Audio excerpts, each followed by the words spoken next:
Hey, Jen Lehner here, and you are listening to the Front Row Entrepreneur Podcast, episode number 5. You are listening to the Front Row Entrepreneur Podcast, where you always have a front row seat for the best tips and strategies in online business, marketing, and productivity.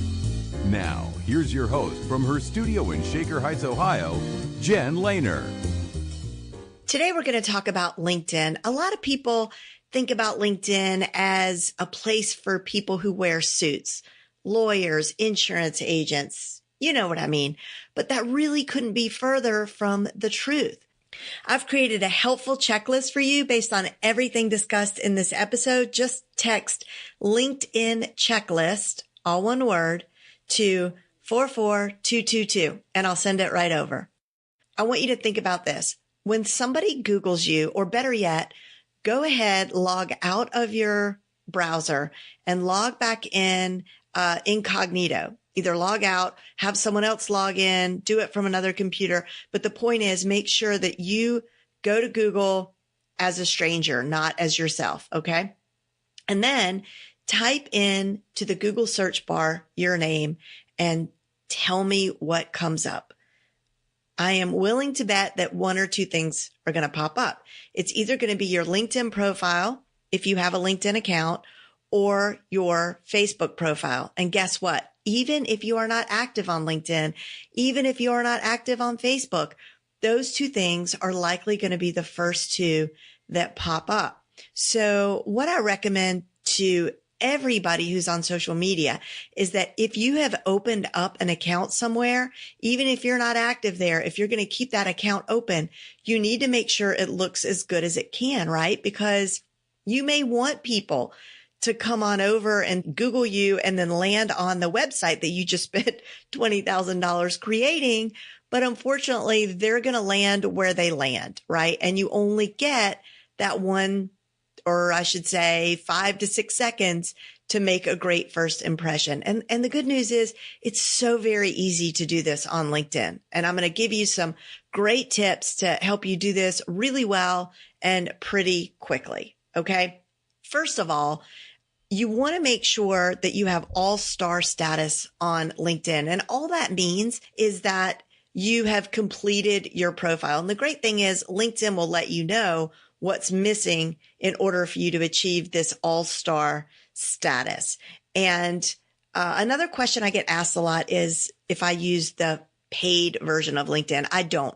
I get everything I need from the free account. But if you're a recruiter or someone who needs to use LinkedIn a lot to do business, then it might be worth it for you to explore the paid option. For me, it works fine to use the free version. So getting all-star status. First of all, let's talk about your summary. What a lot of people do in their summary is they make it, first of all, they do it in the third person, like the old-fashioned way, the way that you write a resume, and it's really dry. And it would say like Jennifer Lehner achieved her degree in sociology from the College of Charleston and then pursued blah, blah, blah. Boring. Even if you are a rocket scientist, nobody wants to read all that. Nobody has time. So don't bore people. That's like number one. And you'll see a lot of that. So you want to actually write your LinkedIn profile in the first person. It's so much more interesting that way. Secondly, think about telling a story. So you can absolutely get creative, right? I've seen people start from their earliest days of collecting baseball cards and providing links throughout the story that will enhance the story that much more, right? So I grew up in a small town in Kansas. So maybe you can hyperlink the phrase small town in Kansas to go to, I don't know, that town's chamber of commerce or your favorite donut shop or whatever, but you could get really creative here. The other thing is don't have one giant chunk of text. It's very off-putting for all of us really to see a daunting amount of copy. So you want to have break up your text with a white space or even bullets. Bullets are great. And think about having a section that is who I am, who I can help, what I do, like really, really direct. So as people are reading it, they could say, oh yeah, she's for me, or he's not for me. And the other thing with your profile is let's keep it visually interesting. So starting at the tippy top of your page, there's a banner, and I'm not going to give you the specs on that because it honestly changes like month by month, but you can easily Google LinkedIn banner specs and get the dimensions that you need. Hire someone at Fiverr.com or Upwork, or do it yourself over at Canva.com. And I'll put all this in the show notes, but you can easily create a really attractive banner. And hey, as long as you have that, why not use that real estate to put another reminder of what it is you do or who you serve, and maybe your phone number or your big domain name so they can't miss it. The other thing is your actual heading next to your name. So whenever you move around LinkedIn, this follows you everywhere. And LinkedIn is a database just like Google. So when people search Google or LinkedIn, if you have the right keywords in your title, in your heading, then it's going to help you to get found that much more easily by the people who need to find you. Okay, so you may have noticed when you're on LinkedIn, some people will say financial advisor seeking opportunities in the home health industry. The point here is that your headline is dynamic. You could change it on a daily basis. You could change it based on whatever kind of outreach or networking you're going to be doing that day. If you know that people are going to be looking at your LinkedIn profile on a particular day, like let's say you're going to a convention and you're going to be meeting a lot of people, or you're going to be speaking, taking the stage, you could change your heading to suit that purpose. Again, highly searchable. So you want to put those keywords. If in my case, I'm a digital marketing strategist, I absolutely have that in there. If you're a consultant, it should be in there. What you do should be in there very explicitly. This is not a place to get clever.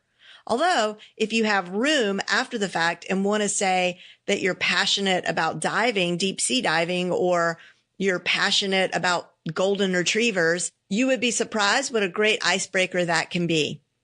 All right. The next thing I want to talk about is the difference between a status update and an article. So when you head over to your profile, you'll see that there's an opportunity to share a status update or to post a link to something that you've read, an industry article that you think might be interesting to your audience. But then there's another place where you can post an article. And this is a really overlooked feature in LinkedIn, but it's really, really powerful. So what you're able to do is, and this is what I like to do, is if you're already blogging, is to literally copy everything from your blog post after you write your blog post, and then come over here to LinkedIn and paste all that into their word processor. So when you go to post an article or to write an article in LinkedIn, it actually opens up their really nice, easy to use, sleek word processing tool. Okay. So not only that, I noticed the other day that I went to one of my blog posts because I was demonstrating this very thing, and I copied the whole article, and the article actually, or the blog post, had a lot of links in it. So a lot of the words and phrases and sentence were hyperlinked to outside resources. So I copied all of that and went over to LinkedIn and pasted it into an article, and all those phrases and words stayed linked, which saved me a huge amount of time. In these articles, you can put all sorts of rich media, photos, GIFs, which are those animated pictures, slide decks, video. Really, you can put anything in there. You can put anything that's embeddable, like with an iframe. You can also embed as well. So they look very good. They look very professional without a lot of work, a lot of extra work. The next thing is you want to make sure it will ask you to tag your article. I think you get up to 3 tags that you can use. This is very important, and here's why. If LinkedIn thinks that your article is relevant to a larger audience, using their publishing program called Pulse, they will share it out with the hashtags or the groups who follow the topics that you tagged. And I don't know what their algorithm is, because as it turns out, it's not like you have to have a ton of engagement, likes, shares, comments on any given article for them to put this in Pulse. But there is something that they're looking for. And what will happen is, much to my delight, this has happened several times, where I'll post an article and Pulse will pick it up and thousands of people will see it, way more people than would ever see it on my blog. And here is the most important thing about posting articles on LinkedIn. The minute that you post an article on LinkedIn, all of your connections are notified. This does not happen when you just do a status update. So this is huge. They're going to get a notification that you just published an article.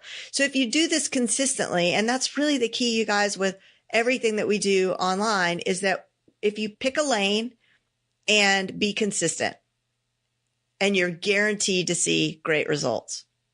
And lastly, I want to talk about another very overlooked, powerful feature on LinkedIn, and that's because it's relatively new, and that is video. So a couple of months ago, LinkedIn announced that you could post native video to the platform. And really, all that means is that you could publish a video directly to LinkedIn without having to put it on YouTube first or Wistia or Vimeo. You could just upload it directly to LinkedIn. And it looks so much better. It takes up so much more space, so much more real estate in the news feed. So more people are likely to see it. That's number one. Number two is this is likely a precursor to LinkedIn having live streaming on the platform. And because they want you to use this feature, they are favoring you when you do.